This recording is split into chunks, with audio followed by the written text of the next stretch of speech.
Hey guys, welcome back to Simply a Better You. It is that time of the week where I'm going to share with you some financial tips. So,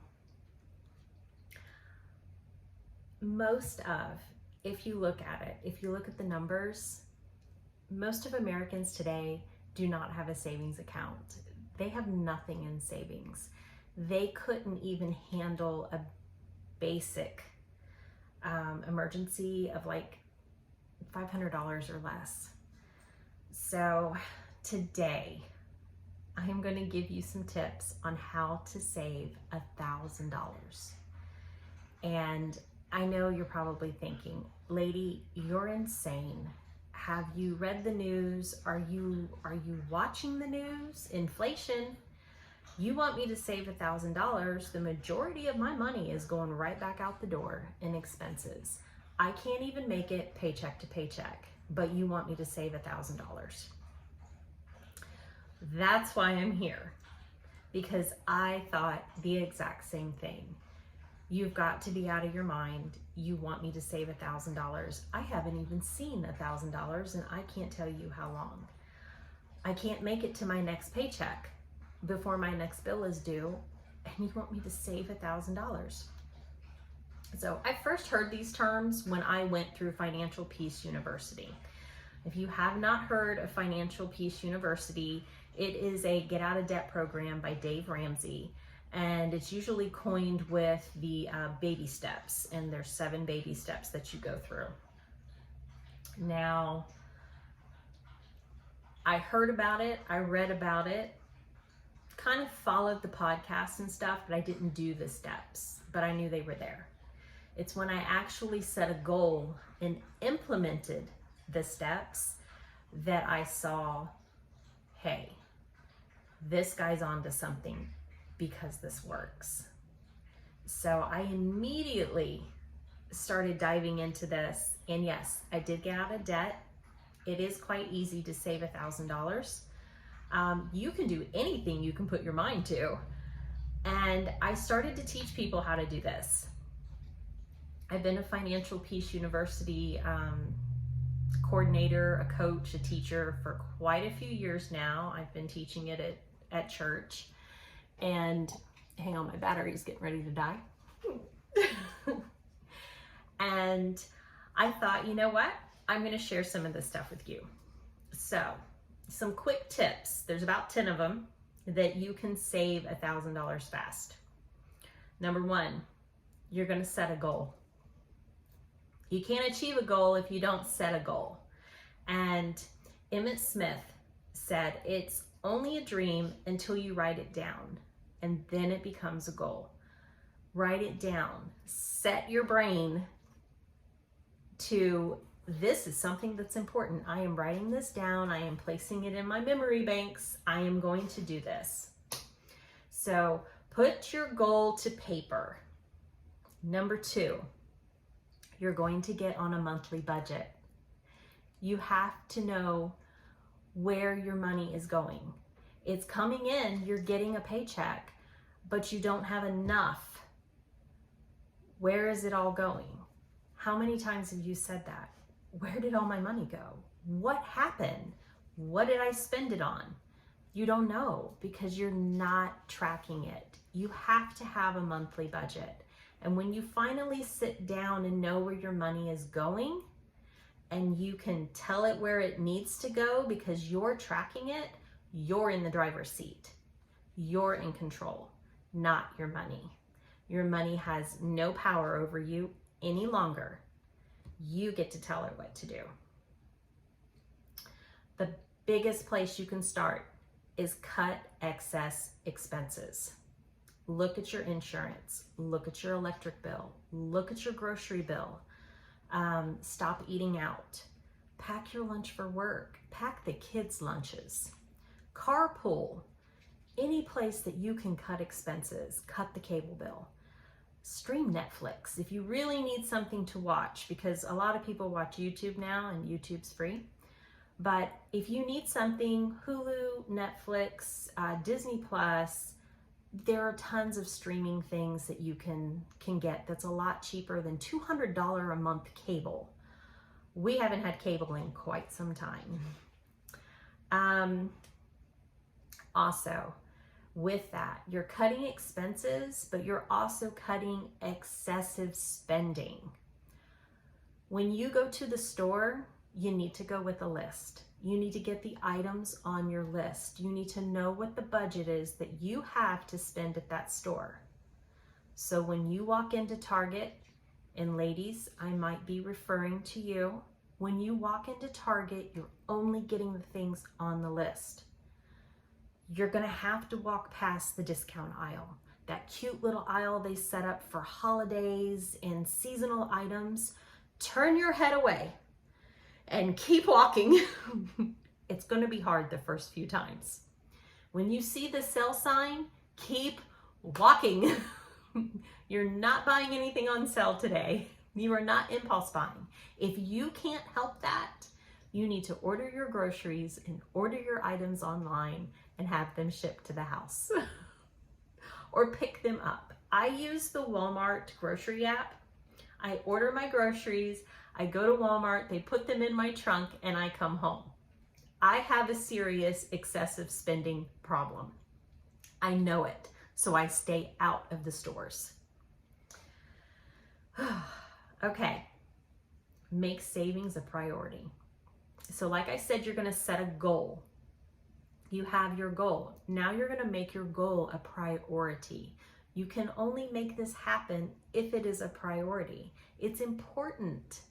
Your kids are a priority. Your animals are a priority. Saving your money is a priority. Getting out of debt is a priority. You only have to place it in that priority category. So when your friends come to you and say, we're taking a weekend trip and we're getting a chateau up in the Tennessee mountains, y'all better come with us, say no. You're gonna have to say no. You can say maybe next time, guys, we're really working on this goal right now. We've got to put some money back. Share your story with them. You might be able to help them save money, but you have to be able to say no.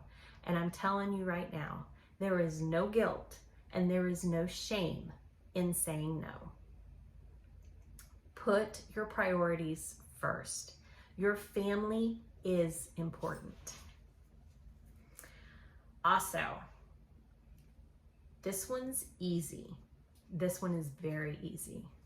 We are drowning in stuff, just stuff.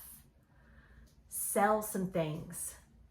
If you have an old car in the driveway that doesn't work, sell it. If you have extra tools you're not using, sell them. You have extra jewelry you want to get rid of, sell them. Extra clothes, sell them. Extra toys, sell them. Extra books, sell them. Sell, sell, sell. Everything. If you're renting and your rent is too expensive, downsize. Same thing with homeowners. If you're in a house that you just can't afford to have, it's time to sell it and downsize. Same thing with vehicles. If you are driving a car and your car payment is $600 or more a month, it's time to downsize. There is nothing wrong with driving an old beat up car. It does not need to be brand new. If it's going to keep money in your checking account so you can cover bills and save, it is worth it. All right, this one might hurt just a little. Get an extra job. Start a side hustle, side gig. If you have a talent, let's say you play a musical instrument or you're very gifted in reading, writing, or math, tutor. There are tons of kids whose parents will pay you to tutor their children.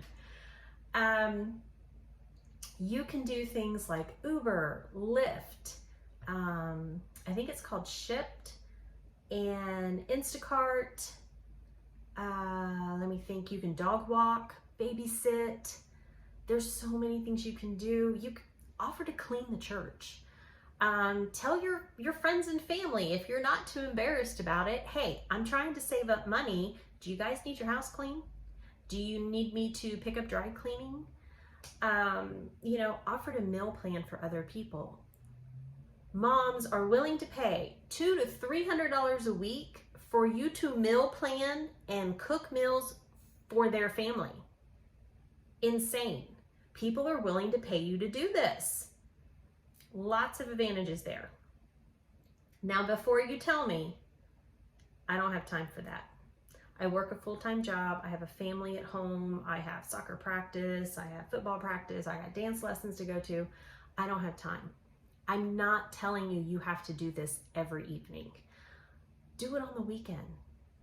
Do an hour here, 30 minutes there. A lot of these things are time flexible. That means you get to pick the time. And I want you to listen to this. Americans spend an average of 58 minutes daily on Facebook.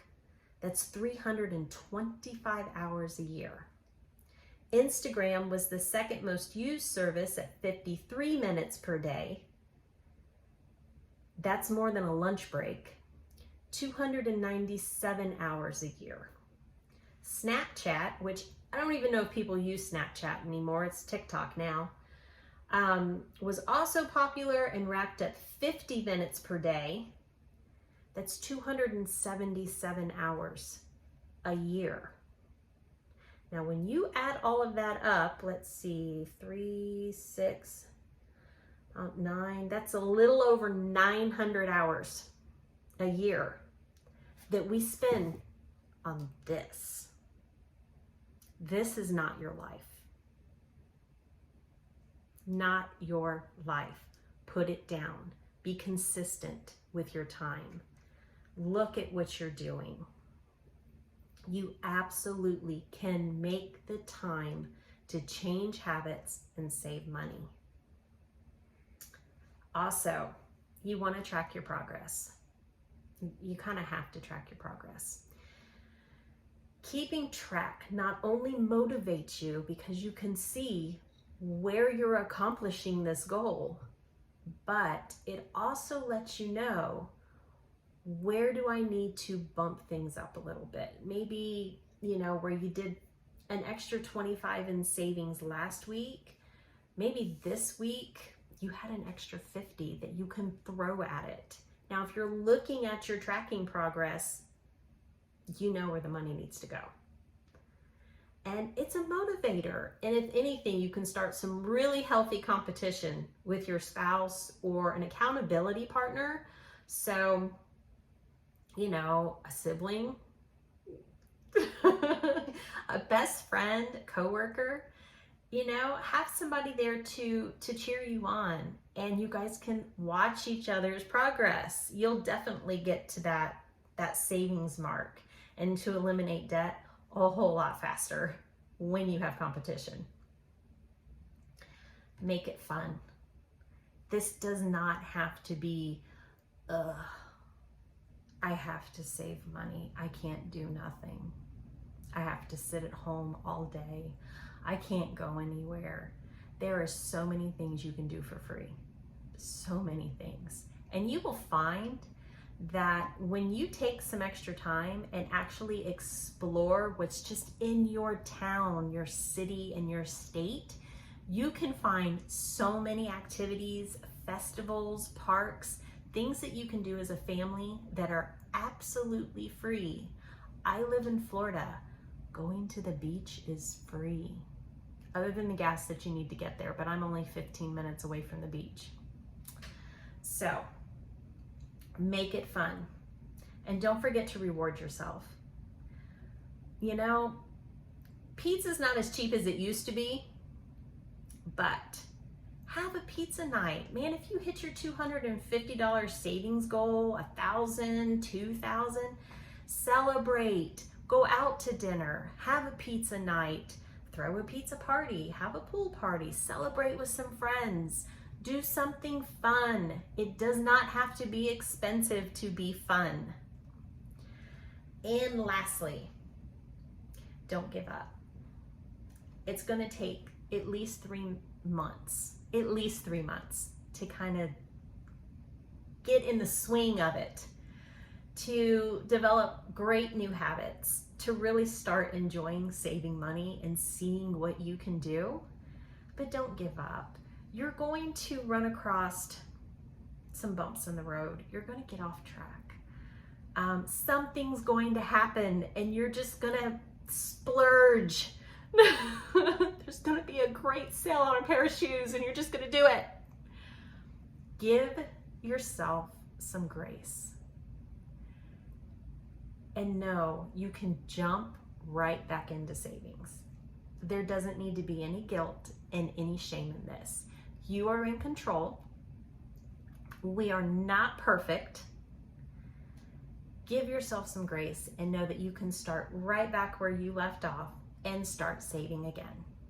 You can do this.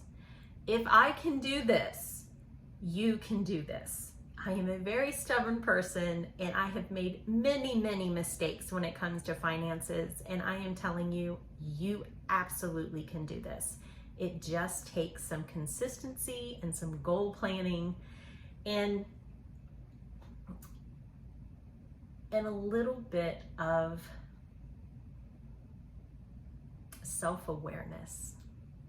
You need to know you, and you do know you, so you know you can do this.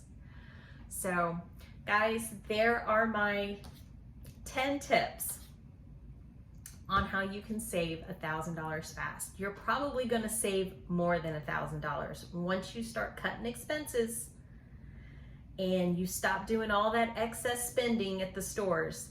You're gonna realize, wow, what in the world was I doing? I could have had all this money in my checking account a long time ago. So guys, I really hope you enjoyed this video today. Make sure you like it, make sure you subscribe. I love you guys, and as always, I bless you on your journeys.